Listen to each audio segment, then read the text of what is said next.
We've all been sold a story, right?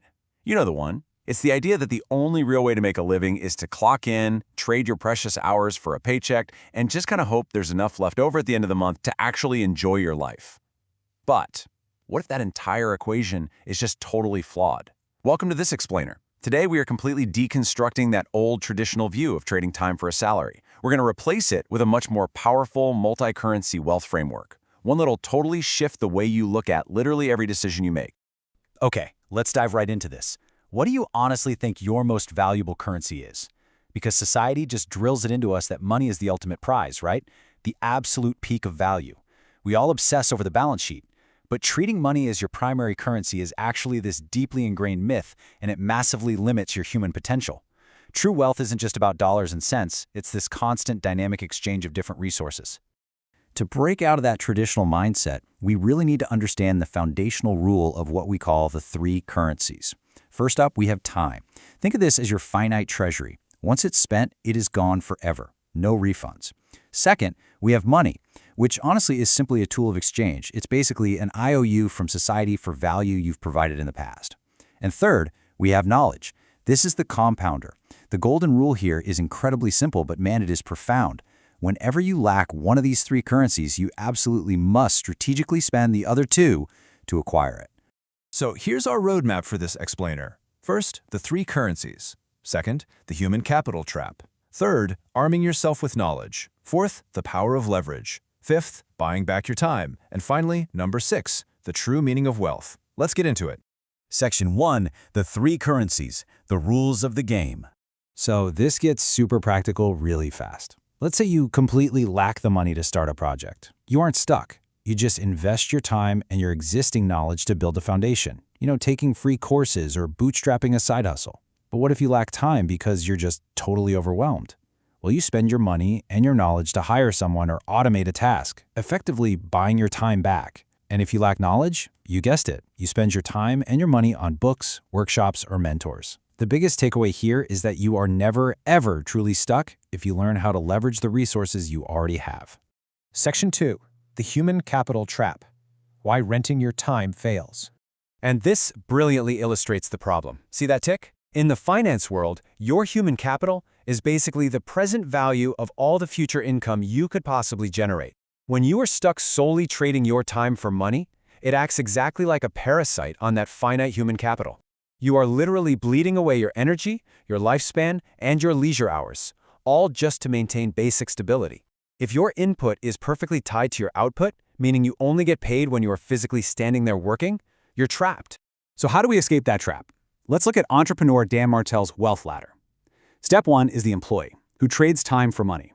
Now, everyone starts here, but you really can't stay here if you want true freedom. Step 2 is the entrepreneur. This is a massive mindset shift where you actually start trading your money for more time. You're investing in tools, systems, and people to create leverage. Finally, step 3 is the empire builder. This is someone who has built highly profitable systems that run completely without them, allowing them to trade money for, well, more money. It's a chronological progression designed to get you out of that linear trap. Which brings us to a truly profound insight from the entrepreneur and investor Naval Ravikant. He states it so clearly, saying, "You're not going to get rich renting out your time." And he's right. Even if you have a ridiculously high-paying salary job, like a top-tier doctor or a lawyer, your earning potential is still fundamentally capped by the hours in the day.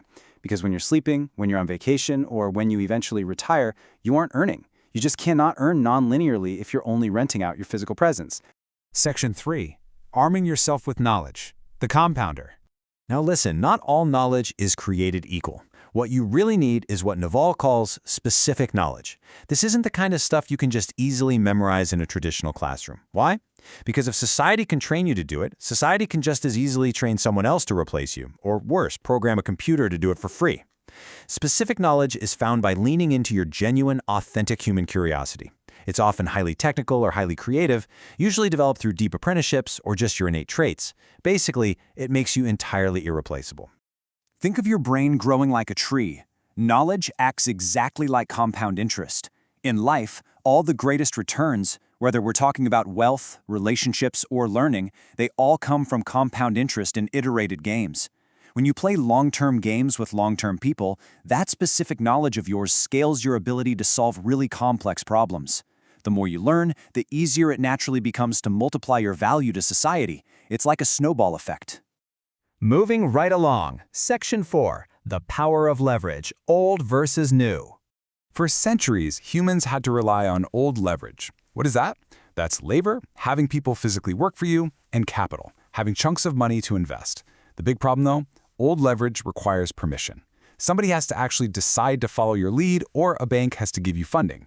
But new leverage? Wow, that is code and media. Writing software, recording podcasts, making videos. New leverage is completely permissionless. It has a zero marginal cost of replication. I mean, you can record a video once, and literally 1 million people can watch it while you sleep.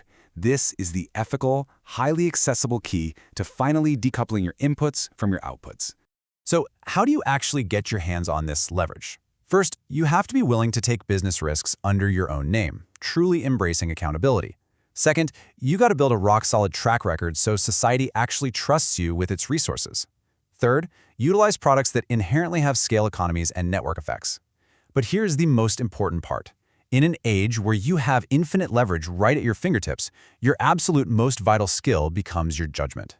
Judgment is knowing the long-term consequences of your actions.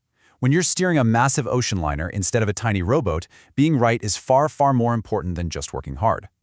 Section 5, buying back your time, the ultimate trade.